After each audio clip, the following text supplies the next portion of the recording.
It has been an eventful 24 hours for Team Sky.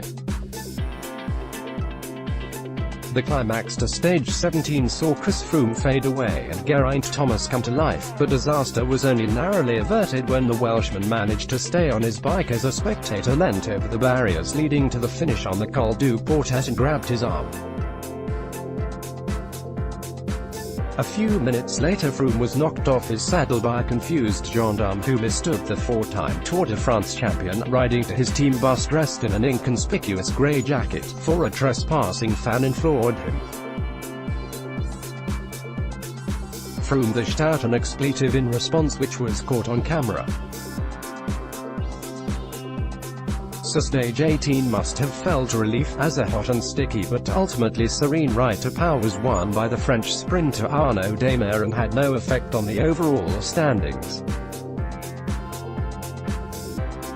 Thomas heads into the final three stages with a 2-minute buffer but knows Friday's 200km stage 19 will not be so calm, and that he is likely to face an array of assaults on a route which takes in the draining Col d'Aspin and Col d'Orbisque either side of the highest pass in the French Pyrenees, the Col du Tourmalet. Saturday the 7th of July, Noirmoutier-en-Lily to Fontenay-le-Comte, 201km, a flat opening stage following the coastline which will expose the peloton to crosswinds from the Atlantic Ocean and is likely to end in a bunch sprint. Sunday the 8th of July, Moulins-Saint-Germain to La Roche-sur-Yon, 182.5km, a route through the Vendée countryside with another opportunity for the sprinters to clinch a stage victory. Monday the 9th of July, Cholet, team time trial, 35.5km, a team trial around Cholet which will give an early indication as to the quality and depth of the leading groups. Tuesday the 10th of July, La Balthasar, 195km. The visit to Brittany could be the moment for the dominant sprinter of the Tour to make his mark. Wednesday the 11th of July, Lorient to Quimper, 204.5km, a tricky stage to Finistère, full of narrow roads and short, sharp climbs. Thursday the 12th of July, Brest, Mer de Bretagne Goleden, 181km. The Mer de Bretagne will be scaled twice in the final kilometers in the toughest test of the first week. Friday the 13th of July, Fougères to Chartres, 231km. This is a long stage which invites a breakaway but is likely to won by a sprinter. Saturday the 14th of July, Dreux to Amiens Metropole, 181km. The sprinters could be scuppered by the Normandy crosswinds. Conditions will be crucial. Sunday the 15th of July, Arras Citadel to Roubaix, 156.5km, a testing route consisting of 22km of cobblestone split into 15 treacherous section which could claim a few casualties. Tuesday the 17th of July, Annecy to Le Grand Bornand, 158.5km, a rear trip off the asphalt and onto a gravel road is likely to puncture a few tires. Wednesday the 18th of July, Albertville to La Rosière, 108.5km, a first serious taste of the mountains, albeit on a very short stage. Thursday the 19th of July, Bourg-Saint-Maurice-les-Arcs to Alpes, 175.5km, a summit finish on top of the Tour de France's most iconic climb, Alpes. Friday the 20th of July, Bourg-d'Oisans to Valence, 169.5km, a gentler day after 3 stages in the mountains and one for the sprinters to contest. Saturday the 21st of July, Saint-Paul-Château to Mende, 188km, a stage with 4 categorized climbs including a sharp climb to Mende which will hurt tired legs. Sunday the 22nd of July, Millau to Carcassonne, 181.5km. Another undulating day ripe for a breakaway. Tuesday the 24th of July, Carcassonne to Bagneres-de-Luchon, 218 kilometers, a long and draining stage with 3 ascents in the second half to bring out the best in the elite climbers. Wednesday the 25th of July, Bagneres-de-Luchon to Saint-Henri-Solin, 65 kilometers. The shortest regular stage for 30 years and yet a brutal one, finishing on the steep Col du Portet, which could prove decisive. Thursday the 26th of July, Tri-sur-Base to Pau, 171 kilometers. Some respite for the climbers after 3 draining days, and another chance for the sprinters to shine. Friday the 27th of July, Lourdes to Larens, 200.5 kilometers. The famous Aspin Tourmalet combination in the middle of this stage makes it perfect for a yellow jersey assault. Saturday 28th of July, Saint-Pierre-Couty-sur-Nivelle to Espelette individual time trial, 31 kilometers, a time trial with enough short climbs, including the final Col du Pinaudière, to upset the traditional time trialists. Sunday the 29th of July, Huy to Paris, 116 kilometers. The procession into the Champs-Élysées for those that have made it, one final opportunity for the power riders.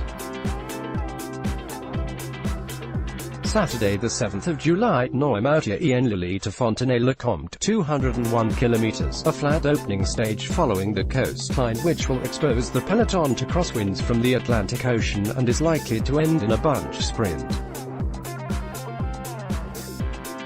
Sunday the 8th of July, Moulins-Saint-Germain to La Roche-sur-Yon, 182.5 kilometers, a route through the Vendée countryside with another opportunity for the sprinters to clinch a stage victory.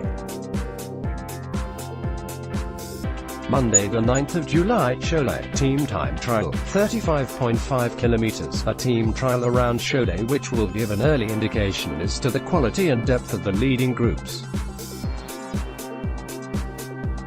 Tuesday the 10th of July, La Balthasar, 195 kilometers. The visit to Brittany could be the moment for the dominant sprinter of the Tour to make his mark. Wednesday the 11th of July, Lorient to Quimper, 204.5 kilometers, a tricky stage to Finistère, full of narrow roads and short, sharp climbs. Thursday the 12th of July, Brest, Mer de Bretagne Golden, 181 kilometers. The Mer de Bretagne will be scaled twice in the final kilometers in the toughest test of the first week. Friday the 13th of July, Fougères to Chartres, 231 kilometers. This is a long stage which invites a breakaway but is likely to won by a sprinter. Saturday the 14th of July, Dreux to Amiens Metropole, 181 kilometers. The sprinters could be scuppered by the Normandy crosswinds, conditions will be crucial. Sunday the 15th of July, Arras Citadel to Roubaix, 156.5 kilometers, a testing route consisting of 22 kilometers of cobblestone split into 15 treacherous section which could claim a few casualties. Tuesday the 17th of July, Annecy to Le Grand Bornand, 158.5 kilometers, a rare trip off the asphalt and onto a gravel road is likely to puncture a few tires. Wednesday the 18th of July, Albertville to La Rosière, 108.5 kilometers, a first serious taste of the mountains, albeit on a very short stage. Thursday the 19th of July, Bourg-Saint-Maurice-les-Arcs to Alpes, 175.5 kilometers, a summit finish on top of the Tour de France's most iconic climb, Alpes. Friday the 20th of July, Bourg-d'Oisans to Valence, 169.5 kilometers, a gentler day after 3 stages in the mountains and one for the sprinters to contest. Saturday the 21st of July, Saint-Paul-Trois-Châteaux to Mende, 188 kilometers, a stage with 4 categorized climbs, including a sharp climb to Mende which will hurt tired legs. Sunday the 22nd of July, Mill out to Carcassonne, 181.5 kilometers. Another undulating day ripe for a breakaway.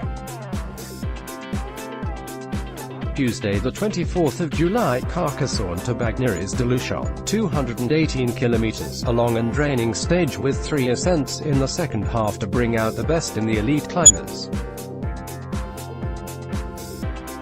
Wednesday the 25th of July, Bagneres-de-Luchon to Saint-Laurent-Solin, 65 kilometers.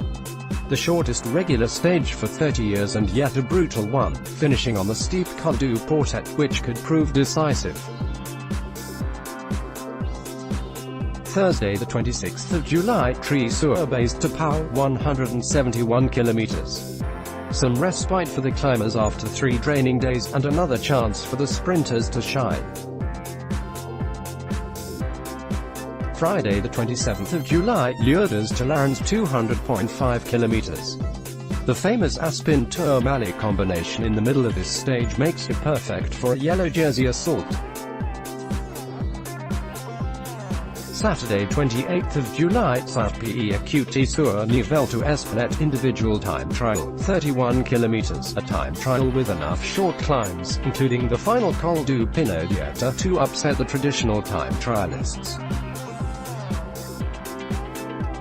Sunday the 29th of July, Huy to Paris, 116 kilometers. The procession into the Champs-Élysées for those that have made it, one final opportunity for the power riders. After the stage, Thomas warned his rivals they risk blowing up on Saturday's individual time trial if they attack too hard on Friday, the final mountain route of the race. "I'm expecting the worst, hoping for the best," he said. "We're expecting a lot of attacks straight from the gun, on the break, maybe on the Tourmalet halfway through, and certainly on the last climb. Obviously it's the last mountain stage and I think guys will try to take every opportunity they can, but I think in the back of their minds they've still got to have the TT time trial.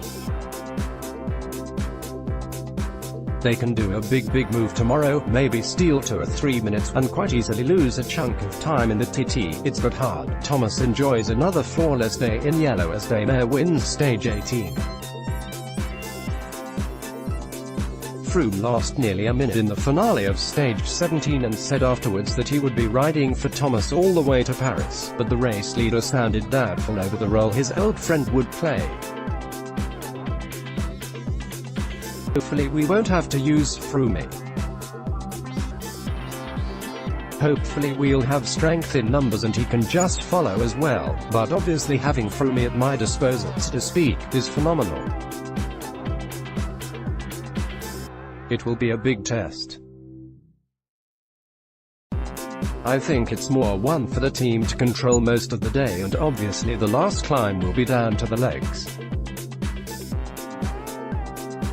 It will be good to just keep doing what we've been doing." Team Sky have received a hostile reception from some along the roadside during the tour, ranging from boos to spitting and even physical interference on the bike, and following the incident on the Portet, Thomas had a clear message for the most vehement detractors.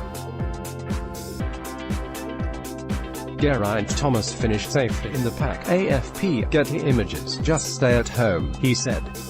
"Don't come out and try affect the race like that. I could have quite easily fallen and lost a bit of time. There was no time for fear. I didn't really know what happened. I thought it was maybe an accident, just an over-exuberant fan, but when we got back to the hotel route Pearls, his teammate showed me the pictures and it was obviously something else. It's not nice, it's not what you want. We came here to just race our bikes, the whole peloton did, and you don't people trying to affect the race like that, because I could have quite easily crashed. I would have been okay, but certainly wouldn't have made the time I did. It's not something you'd like to see." There has also been plenty of support out on the road, with British flags waving and a notable number of Welsh red dragons flying high. Most definitely, he said, of receiving a boost from his supporters. It's like that a lot of the time as well. Obviously there are some boos, but the majority are really good, and the amount of Brits and Welsh shout here is incredible. Great for us, Froome shouts F*** you at French police officer after altercations. Sir Dave Brailsford meanwhile defended Froome over his response after being knocked from his bike by the gendarme. If a policeman pulls you off the bike unexpectedly, it's shock of that, an immediate shock because you think you're being attacked, said Team Sky's principal. And I think every fair-minded person would agree that your first reaction is going to be an emotional one. And you should never be judged on that. Brailsford also echoed Thomas's sentiment ahead of Friday's mountainous day, that it is one for Sky to tackle by strength in numbers, the tactic which has underpinned so much of the dominance over the past 7 years. It is up to the rest to find a way to break them. Follow The Independent Sport on Instagram here for all of the best images, videos and stories from around the sporting world.